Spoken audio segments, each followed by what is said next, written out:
अगर आपके सामने शैतान आ गया तो आप क्या करोगे? फिर आपको पता ही नहीं कि वो आपके आसपास ही घूमते रहते हैं। क्या आप इस बात को मानोगे? नहीं ना। लेकिन एक ऐसी जगह है जहाँ सिर्फ डर का नक्शा नहीं, उसकी पूरी कहानी छुपाई है।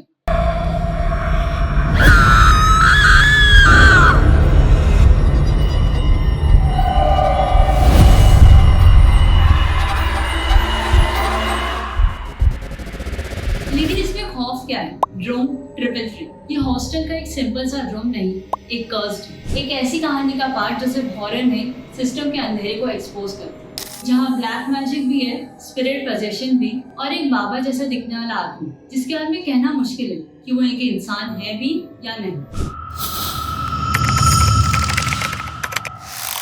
इस कहानी की मेन कैरेक्टर है मधु, एक सिंपल सी लड़की जो अपने ट्रॉमा से दूर भागकर आई थी हॉस्टल में, एक नई जिंदगी शुरू करने और थोड़ा सा सुकून पाने। पर उसे दिया गया रूम था रूम 333। ये कमरा शुरू से ही बहुत अजीब था। ये कमरा रहता तो चुप था, लेकिन ऐसा लगता था कि दीवारें कुछ कह रही है।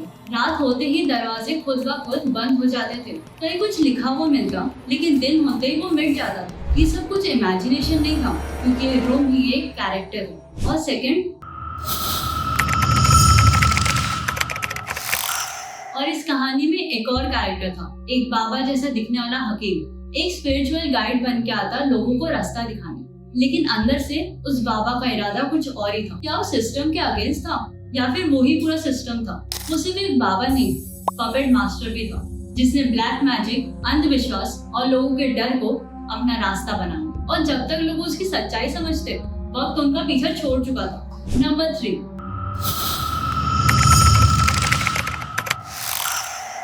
रूम 333 एक हॉन्टेड जगह ही नहीं, एक साइकोलॉजिकल मेज है। एक ऐसी जगह जिसमें जहाँ कोई एक बार जाता है तो वो उस रूम का असली चेहरा देखता है। यहाँ एक लड़की पहले भी रह चुकी है, जिसका कनेक्शन स्पिरिट से स्लोली रिवील होता है। यहाँ एक लड़के की स्पिरिट है जो सिर्फ भूत नहीं, एक रेवोल्यूशन बन चुकी है। वो हॉस्टल छोड़ के जाने ही नहीं देती। क्यों? क्या उसे सिर्फ बदला लेना है या फिर कुछ और? जब वो मधु को पॉजेस करता है तो वो सिर्फ एक विक्टिम नहीं, एक मेन कैरेक्टर बन जाती है, जहाँ उसका ट्रॉमा, उसका गुस्सा और वो एंटिटी तीनों मिलके कुछ नया क्रिएट करते हैं। नंबर 4,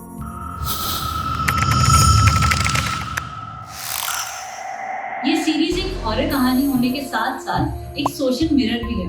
अंधविश्वास, ब्लैक मैजिक और ब्लाइंड फेथ, ये सब लोगों को रियल लाइफ में भी कैसे कंट्रोल करते हैं, ये आपको इस सीरीज में देखने को मिलेगा। इसमें मधु सिर्फ एक पॉजेस्ड लड़की नहीं, एक मेटाफर है हर उस इंसान के लिए जो अपने ट्रॉमा, अपने पास और सोसाइटी के अगेंस्ट लड़ रहे हैं। क्या मधु उस एंटिटी का सिर्फ एक जरिया है, या मधु अपने थॉट को अपने असली रूप तक पहुंचा रही है? ये कहानी हर कैरेक्टर को ग्रे जोन में डालती है। ना कोई पूरा बुरा है, ना कोई पूरा अच्छा है। किसी का पास दर्द से भरा है तो किसी का राज खौफ से भरा हुआ है। नंबर 5,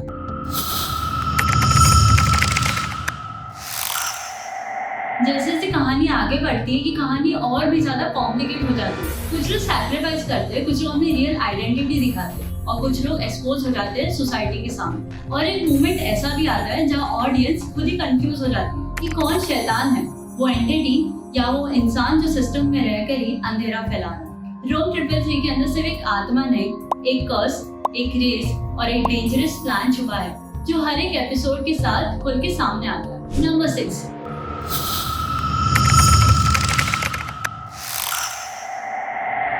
ये सिर्फ एक हॉरर शो नहीं है, ये एक साइकोलॉजिकल एक्सपीरियंस है जिसको बनाया है तुम्बाड़ के डायरेक्टर ने। इसे स्ट्रीम क्या है Amazon प्राइम पर, जहां आपको ज़ॉम्बीज नहीं, जहरीली सोच, एक्सप्लोजन और हिडन इवल देखने मिलेगा।